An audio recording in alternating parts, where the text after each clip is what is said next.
तो हम आपको ऐड करने के पहले ये बता रहे थे अपने व्यूअर्स को, सब्सक्राइबर्स को, कि हम शुरुआत में आज थोड़ा सा टाइम देंगे फैक्टर इन्वेस्टिंग के ऊपर, ठीक है, और उसके साथ साथ सवाल लेते हुए चलेंगे। ओके जी। ठीक है।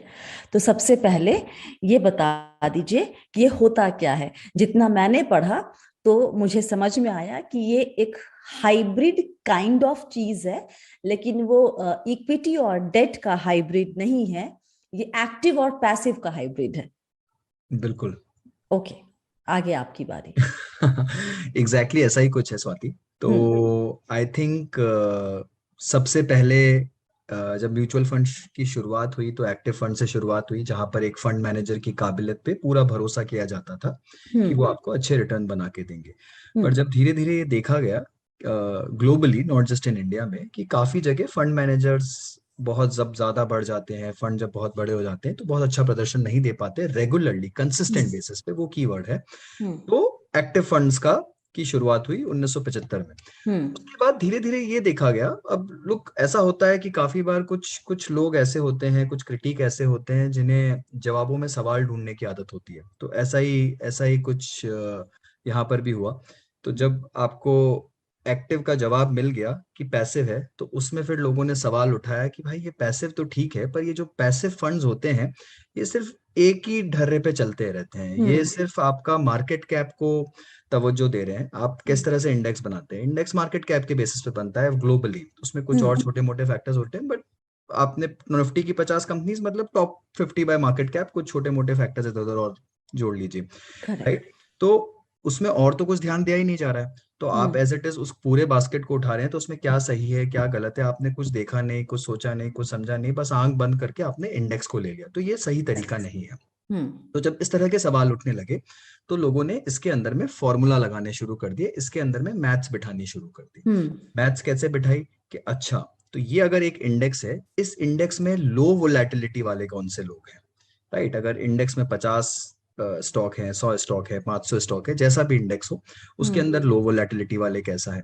तो एक फैक्टर चलाया, मैथमेटिकल इक्वेशन बनाई, उस पर कुछ फॉर्मूले बनाए और बोला कि अच्छा ये 50 में से 20 स्टॉक लो वोलेटिलिटी वाले हैं, तो वो एक फैक्टर बन गया। किसी ने बोला नहीं ये फैक्टर अच्छा नहीं है, मार्केट में मोमेंटम काम करता है, तो उन्होंने एक फैक्टर बनाया। ये देखा कि जब मार्केट में तेजी आती है, जब मोमेंटम चलता है, जब सब कुछ भाग रहा होता है, तो कौन से हम्म स्टॉक ज्यादा अच्छा भागते हैं। तो हम्म उन्होंने मोमेंटम का फैक्टर लगाया, फॉर्मूला हम्म बनाया, इक्वेशन बनाई, देखा कि कौन से स्टॉक ज्यादा तेज भागते हैं, उन्होंने हम्म मोमेंटम को फैक्टर बना दिया। कुछ ने बोला कि भाई इंडेक्स जो होता है उसमें सबका वेट अलग अलग है, रिलायंस हैवी वेट है, आईसीआईसीआई, टीसीएस बड़े कंपनीज हैं, बड़ा मार्केट कैप है, तो इसका मतलब ये नहीं कि आपको भी उतना ही वेटेज डालना है, क्या पता रिलायंस अच्छा ना करे, सबको इक्वल कर दो, हम्म सबको बराबरी कर दो, समाजवाद। तो यहाँ पर सबने, सबको 50 स्टॉक है तो सबको 2-2% वेटेज दे दिया गया, तो उसे इक्वल वेट कर दिया गया, तो अच्छा। इसका भी एक फैक्टर बन गया। तो हम्म इस तरह से जब आपने इंडेक्स की स्ट्रेटेजी में या पैसिव की स्ट्रेटेजी में कुछ फॉर्मूले लगाकर, कुछ मैथमेटिकल फैक्टर्स लगाकर एक अलग से स्ट्रेटेजी बनाई, तो उसे फैक्टर बेस्ड इन्वेस्टिंग बोला गया।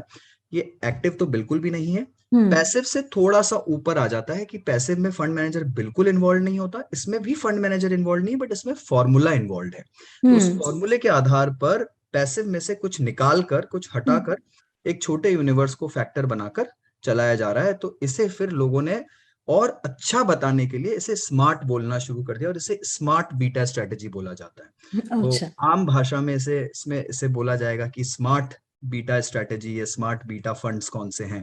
तो जनरली लोग factor based investing word use नहीं करते हैं, मैं काफी खुश हुआ कि आपने ये वर्ड यूज किया, because technically that's the right word.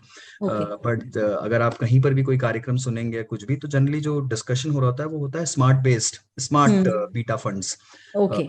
में स्मार्ट, तो वैसा है, but that's how factor based investing is. तो और ये बहुत पुराने नहीं है मोहित, राइट? मतलब ये सारे फंड्स कितने महीने या साल पुराने होंगे? हार्डली, मेरे को लगता नहीं है इंडिया में इसका कुछ ज्यादा ट्रैक रिकॉर्ड है, हम्म मोस्टली 2 साल, उसके पहले शायद कुछ एक आध फंड रहा होगा तो रहा होगा। ग्लोबली हम्म थोड़ा टाइम हो गया, ग्लोबली आई थिंक कुछ 15-20 साल का ट्रैक रिकॉर्ड है इन फंड्स का। हम्म ग्लोबली काफी स्ट्रेटेजीज हैं जो अच्छा भी कर रही है और जो धीरे धीरे ओके। इंडिया में आ रही है। तो बट इंडिया में इतना अभी नया है, बिकॉज इंडेक्स ऐसा कॉन्सेप्ट भी इंडिया में अब नहीं डेवलप हो नया रहा है है, स्वाति। करेक्ट। अभी पहले तो उसको बिल्कुल नहीं डाइजेस्ट था। करने का टाइम मिला नहीं है और उसका भी एक हाइब्रिड वर्जन आ गया है बेसिकली। अब ये बताएं कि बाजार में सामान तो आ गया है और हमेशा वही एक कश्मकश रहती है कि चुने कैसे। मेरे पहली बात तो मेरे लिए है कि नहीं, और अगर है तो इतने सारे फैक्टर्स में से मेरे लिए क्या काम करेगा। क्योंकि एक आर्टिकल था ईटी वेल्थ का जहां पर उन्होंने चूजिंग अ फैक्टर करके एक सेगमेंट था जहां उन्होंने कहा था कि जो मोमेंटम बेस्ड फंड होते हैं, फैक्टर्स यूज कर रहे हैं, उसका रिटर्न या प्रदर्शन ज्यादा बेहतर रहा है कंपेयर टू अदर फैक्टर्स। सो आपकी राय।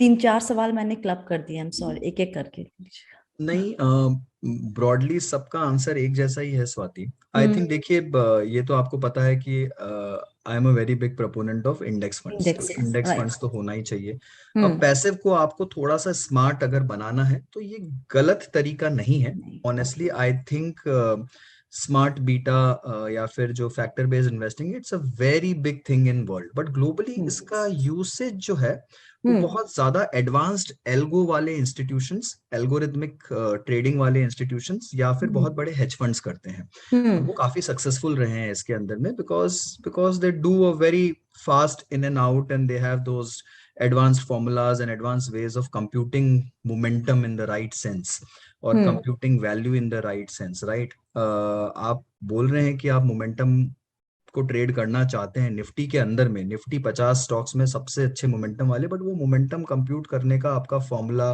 आपका मैथमेटिक्स, आपका हिस्टोरिकल डेटा कितना स्ट्रांग है, वो हम्म। बहुत सारे फैक्टर्स आ जाते हैं इसके अंदर में। धीरे धीरे ये इवॉल्व होगा। तो मुझे लगता है ये अच्छा स्ट्रैटेजी है। पहली बात, ओके। पोर्टफोलियो में अगर आप थोड़ा सा इंडेक्स के एलोकेशन के साथ में एक ट्विस्ट चाहते हैं, अगर हम्म। आपको प्लेन दाल राइस नहीं पसंद है और आप खिचड़ी चाहते हैं या फिर आप बिरयानी खाना चाहते हैं, तो hmm. Then I think this is a good way of going about it. Hmm. वो हो सकता है आपके आपके बुफे में। एंड एलोकेशन कितना होना चाहिए स्वाति, ये आई थिंक इंडिविजुअल पोर्टफोलियो पे डिपेंड करेगा। आप इंडेक्स फंड्स डेफिनेटली होने चाहिए। आप किस कैटेगरी में इंडेक्स कर रहे हैं, वहां पर आपको थोड़ा सा इंडेक्स रिप्लेस करके आपको ये एक डालना है हम्म। लार्ज कैप के रिप्लेसमेंट में, तो आप थोड़ा सा मतलब 10-15% एलोकेशन यहाँ पर आप देख सकते हैं। अब हम्म। उसमें कौन सा फैक्टर अच्छा, ये सबसे मुश्किल सवाल ओके। है। इसका जवाब इसमें देना बहुत मुश्किल है, मेरे बिकॉज हिस्टोरिकल जो डेटा मैंने है। पढ़ा था उसमें लिखा था अगर परफॉर्मेंस इन्हांसर की तलाश में है तो momentum slash alpha factors are good choice और गुड फिट। अगर डाउनसाइड रिस्क प्रोटेक्शन की तलाश में है तो लो वोलेटिलिटी फैक्टर को आप चेक कर सकते हैं। डू यू देखिए, अग्री? आई लोग, ये मार्केट साइकिल्स पे डिपेंड करता है। ऑनेस्टली जी। I am a little inexperienced to answer this one, because I haven't seen or tested this thing or tested performance of these funds across various cycles. फिलहाल हम्म। Momentum का cycle है, इसलिए obviously मेरा भी क्या बोलते हैं, क्विक आंसर यही है कि momentum is the right way of going. Equal weight is बिल्कुल out for me. I will give you actually उल्टा, equal weight to me is absolutely out. I don't believe in that concept of equal weighting hmm. Basically. Second, low vol, momentum and value रहे ये तीन, सो सबसे बड़े factors हैं। उसके अंदर में value again can take long cycles to evolve, yeah. But value का जब साइकिल आएगा तो मोमेंटम बिल्कुल नहीं चलेगा, और जब हम्म। मोमेंटम का साइकिल आएगा तो वैल्यू बिल्कुल नहीं चलेगा। Hmm. But worldwide momentum के साइकिल ज्यादा आते हैं, वैल्यू के साइकिल्स कम आते हैं, राइट? ओके। तो if that is the whole thing, then you can go with momentum. आपको पोर्टफोलियो में स्टेबिलिटी चाहिए, सॉलिडिटी चाहिए, बहुत कम ऊपर नीचे उतार चढ़ाव कम चाहिए। आपको आईटीसी जैसा स्टॉक होना चाहिए जो एकदम स्थित प्रज्ञ है इतने सालों से, उस तरह का आपको कुछ चाहिए। तो then you go for low volatility, low vol factor based investing. But yes, out of all the things, momentum globally has been proven to be the right strategy to go with. So अगर आपको कुछ लेना ही है factor based right now in India also, then go with momentum momentum. based factor based fund. Okay, great. चलिए, I think थोड़ी चीज इसके तो अंदर हमने। में फिलहाल चॉइसेस बहुत कम है। आई थिंक हाँ। एक ही चॉइस है मार्केट में जो थोड़ा एस्टेब्लिश ट्रैक रिकॉर्ड के साथ में है, वो है UTI 200 okay. Momentum Nifty index fund. So I think that's the only choice which is the good track. चलिए।